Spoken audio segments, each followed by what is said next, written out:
بسم اللہ الرحمن الرحیم۔ لیکچر نمبر 6 مشتمل ہوگا اسلامی ریاست کے ٹاپک پر۔ سب سے پہلے ریاست کا مفہوم۔ ریاست عربی کا لفظ ہے جو راسن سے بنا ہے، جس کے معنی ہے صدارت، سربراہی، سرداری۔ اصطلاحی مفہوم: ریاست اس منظم ادارے کا نام ہے جو کسی ملک کے اجتماعی معاملات کو باقاعدگی سے چلاتا ہے۔ وہ منظم ادارہ جو کسی بھی ملک کے معاملات کو باقاعدگی سے چلا رہا ہو تو اس ادارے کو ریاست کا نام دیا جاتا ہے۔ ریاست کی ضرورت و اہمیت، یعنی ریاست کو ہونا ضروری کیوں ہے، ریاست کی معاشرے اور سوسائٹی کے اندر اہمیت کیا ہے؟ تو نمبر 1، تکمیل دین کا تقاضا۔ اسلام ایک ایسا دین ہے جو مکمل ضابطہ حیات کی حیثیت رکھتا ہے۔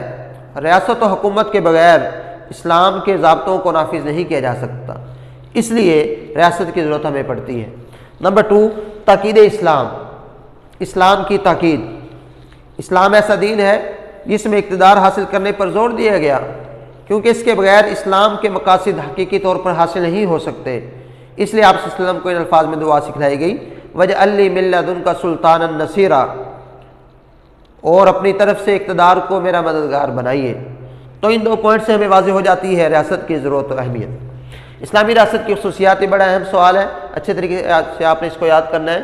اسلامی ریاست کی پہلی خصوصیت حاکمیت الہیہ۔ اسلامی ریاست میں اقتدار اعلیٰ خدا تعالیٰ کے سپرد ہوتا ہے۔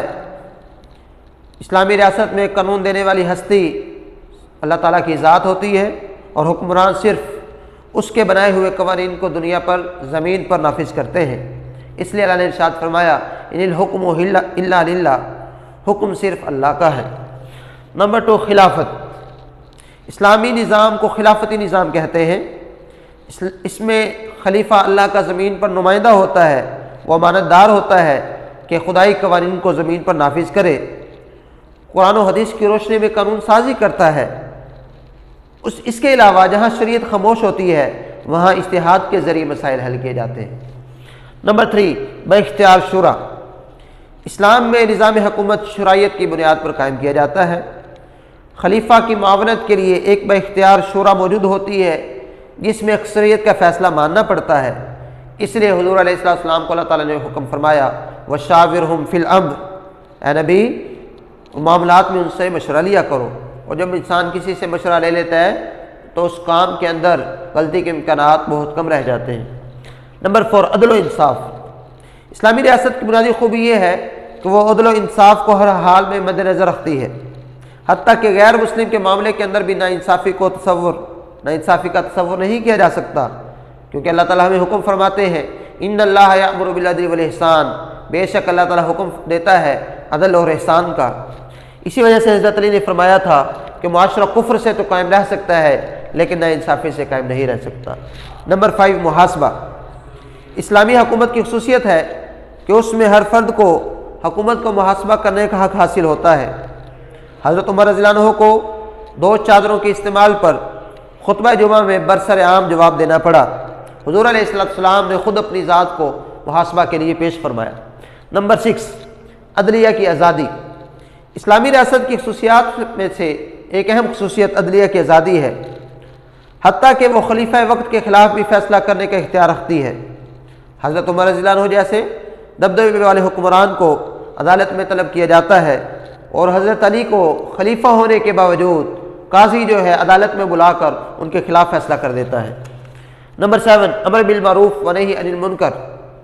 اسلامی ریاست کا بنیادی وصف ہے کہ وہ اچھائیوں کے فروغ کے لیے کام کرتی ہے اور برائیوں کے خاتمے میں معاونت کرتی ہے، نیکی کا حکم دیتی ہے اور برائیوں سے منع کرتی ہے۔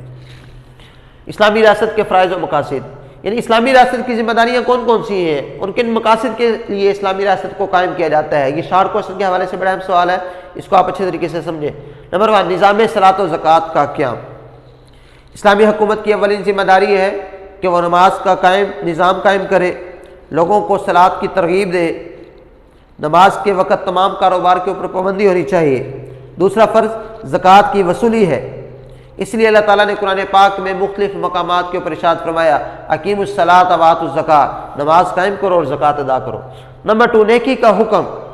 اسلامی ریاست کی ذمہ داری ہے کہ وہ نیکی کا حکم کرے، لوگ اللہ تعالیٰ کی فرمانبرداری کی طرف لپ کے اللہ تعالیٰ کی اوامر کو بجا لائیں۔ اس لیے اللہ تعالیٰ ارشاد فرماتے ہیں، الذین ان مکناہم فی الارض، آگے چل کے اللہ نے ارشاد فرمایا امروا بالمعروف، یہ وہ لوگ ہیں جب ہم انہیں زمین میں اقتدار بخشیں گے تو یہ آگے چل کے اللہ تعالیٰ ارشاد فرماتے ہیں، آیت کا ترجمہ اس طرح ہے کہ نیکی کا حکم کریں گے۔ تو اسلامی ریاست کی ذمہ داری ہے نیکی کا حکم کرنا۔ نمبر 3، برائی سے روکنا۔ معاشرے میں، سوسائٹی میں، جس فیلڈ میں، جس جگہ کے اوپر اللہ کی نافرمانی ہو رہی ہے تو اسلامی ریاست اس نافرمانی کی روک تھام کرے، لوگوں کو برائیوں سے روکے۔ نمبر 4، نظام عدل کا قیام۔ اسلامی ریاست کا ایک فرض ہے کہ وہ نظام عدل کا قیام کرے، تمام لوگوں کو بلا تفریق عدل فراہم کرے، کیونکہ اللہ تعالیٰ نے ارشاد فرمایا ان اللہ یأمر بالعدل والاحسان، بے شک اللہ عدل اور احسان کا حکم دیتا ہے۔ نمبر 5، بنیادی حقوق کا تحفظ۔ اسلامی ریاست کے فرائض میں سے اور اسلامی ریاست کے مقاصد میں سے ایک مقصد یہ بھی ہے کہ بنیادی حقوق کا تحفظ فراہم کرے۔ اس سلسلے میں کسی قسم کی مداخلت کی اجازت نہیں ہے اور نہ کسی مسلم اور غیر مسلم کا امتیاز کیا جائے گا، بلکہ اسلامی ریاست اپنے تمام شہریوں کے بنیادی حقوق کا تحفظ کرے، چاہے وہ حق کا تعلق جان سے ہو، چاہے اس حق کا تعلق مال سے ہو، تمام بنیادی حقوق کا تحفظ فراہم کرنا چاہیے۔ تو یہ تھا جی آج کا لیکچر اسلامی ریاست۔ امید ہے آپ کو اچھے طریقے سے سمجھ آیا ہوگا، آپ نے اس کو صحیح طریقے سے یاد کر لینا ہے۔ السلام علیکم ورحمۃ اللہ وبرکاتہ۔ اللہ حافظ۔